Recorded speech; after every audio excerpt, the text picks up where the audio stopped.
प्यारे बच्चों, मैं अंजू त्यागी, राष्ट्रीय इंटर कॉलेज स्वागत। आज आपको कक्षा 12 मैथ्स चैप्टर 12 रेखिक प्रोग्रामिंग के विषय में बताऊंगी।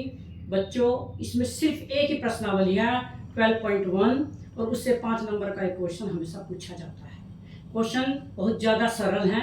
एक बार पहले आप इसके नियम देख लीजिए। लीनियर प्रोग्रामिंग, रेखिक प्रोग्रामिंग क्या है?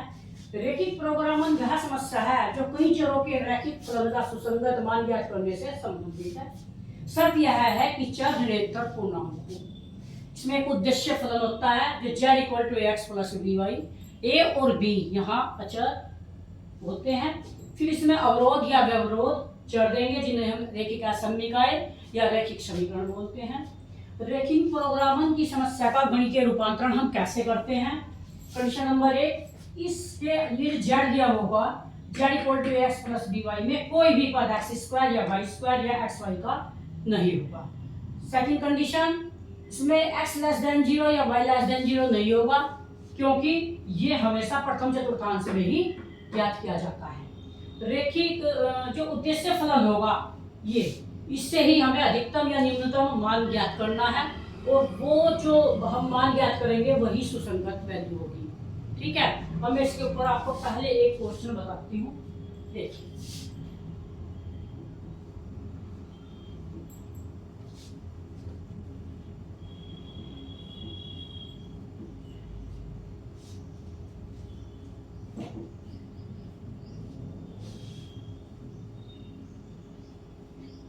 प्यारे बच्चों, एक्सरसाइज 12.1 इस पहला क्वेश्चन ही उठा रही हूँ। इसमें जो अवरोध दिए हुए हैं, अवरोध क्या दिया हुआ है? x plus y greater than 4, यानी x प्लस वाई से 4 बड़ा है। और एक कंडीशन है इसमें x ग्रेटर देन 0, यानी x बड़ा है 0 से या इक्वल है, और ये y ग्रेटर देन 0, यानी y या तो 0 के बराबर है या y बड़ा है। क्योंकि ये हमेशा दोनों इक्वेशन हर क्वेश्चन में कॉमन रहती हैं। क्यों कॉमन होंगी? ये इसलिए कॉमन होंगी क्योंकि इनसे ही हम OX और OY खींचेंगे। दूसरी बात, एक इसके अंदर उद्देश्य फलन होगा, ये होते हैं अवरोध। एक होगा आपके पास उद्देश्य फलन। उद्देश्य फलन को मैंने अभी बताया z कहते हैं।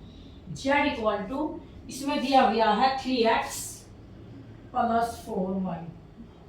यानी बच्चों, ये या तो न्यूनतम पूछेगा या ये अधिकतम पूछेगा या दोनों भी पूछ सकता है। इसमें पूछा है, इसमें मैक्सिमम वैल्यू पूछ रखी है।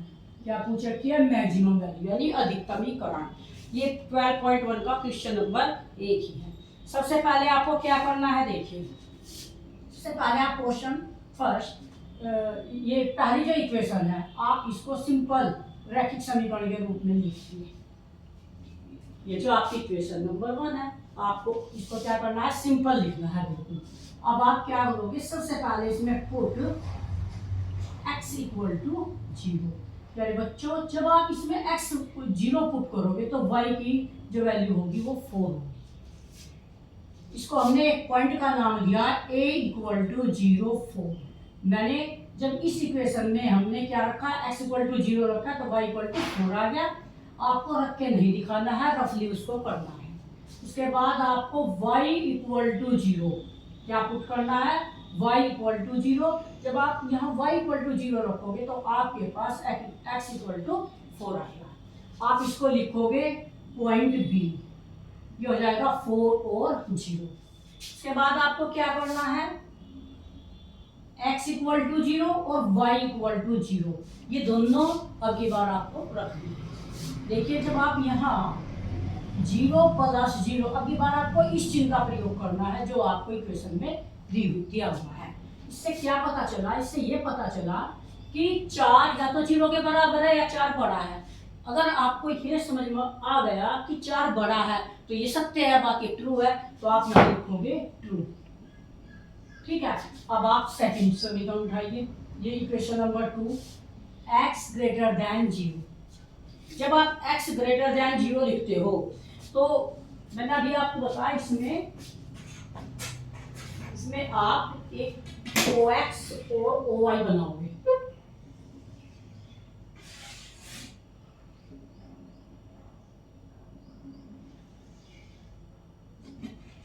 देखिए मैंने ये OX और ये OY खींचा, आपको पता है सबको ये y डैश होता है और ये x डैश, ये प्रथम चतुर्थांश, द्वितीय, थर्ड और फोर्थ। इसमें क्या होता है, x और y दोनों प्लस होते हैं, सबको पता है।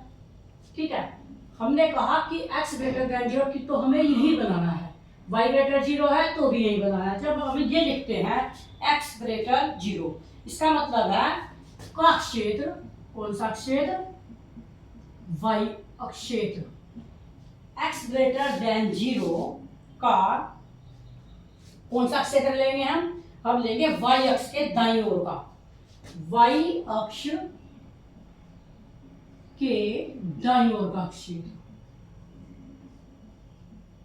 y अक्ष के दाईं ओर का मतलब है y अक्ष ये है और दाईं ओर ये है, यानी हमें ये सब एरिया प्लस का है।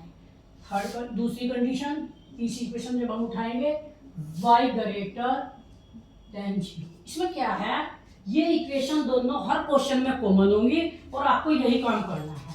इसमें लिखेंगे का क्षेत्र x अक्ष कौन सा लेंगे, जब हम y को प्लस लेंगे यानी 0 से बड़ा लेंगे तो y का क्षेत्र ऊपर की ओर होगा, यानी x अक्ष के ऊपर की ओर,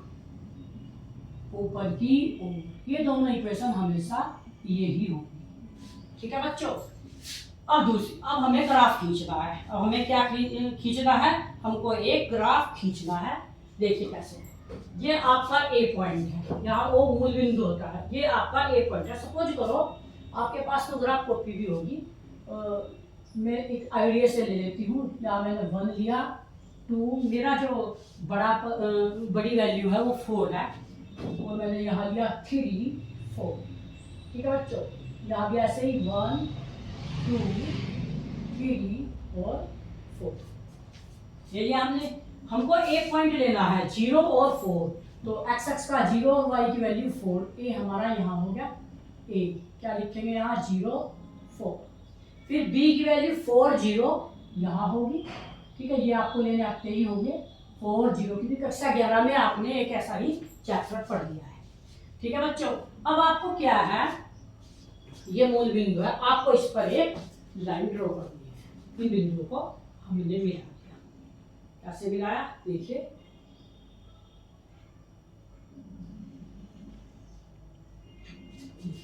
ये मैंने एक रेखा खींच दी। अब यहाँ जाइए, जब आप यहाँ 0 पुट करते हो, अगर ये ट्रू है, ट्रू का मतलब ये है कि वह क्षेत्र, ट्रू का मतलब है, एक तो इससे ये पता चल जाता है, देखो ये x plus y greater than 0, यदि ये ट्रू, ये चीज बड़ी है तो आप हमेशा मूल बिंदु की ओर लोगे। कहाँ लोगे, मूल बिंदु ये है आपका 0, 0, आप हमेशा मूल बिंदु की ओर लोगे। लेकिन यदि ये चिन्ह इधर की बजाय इधर होता तो ये क्या हो जाता, फॉल्स हो जाता, आप तब बाहर का क्षेत्र लेते। ठीक है, यदि ट्रू आता है यहाँ से, यानी 4 बड़ा है, ये ट्रू है, तो आप अंदर की ओर चिन्ह लगाओगे।